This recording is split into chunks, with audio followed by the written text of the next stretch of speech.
Narito yung latest track ng bagyong si Goring. Makikita ho natin, unti-unti na pong kumikilos patimog kanluran nga itong bagyo at inaasahan nga natin na ngayong araw hanggang bukas na madaling araw ay magbabago na ito ng direksyon mula ho sa south-southwest, kikilos na ito pa bahagi naman pa east at eventually po magno-northeast na itong bagyo na to. Itong area ho na to, ito po yung makikita natin nasa southernmost part ho ng track ang bagyo mamaya pong hapon. At simula po mamayang hapon, magbabago na ulit ito ng direksyon, patungo na ho ng northeast, papalayo na rin ulit ng ating bansa.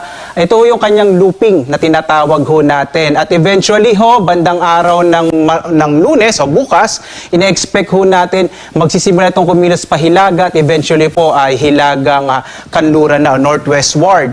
Base ho dito sa ating latest track, mananatili ito na super typhoon category hanggang bago ito maglandfall sa may southern part ng Taiwan. Posible pong araw ng Huwebes. Possible naman na lumabas ng Philippine Air Responsibility ang bagyong Goring araw ho ng Huwebes o madaling araw ng Biyernes.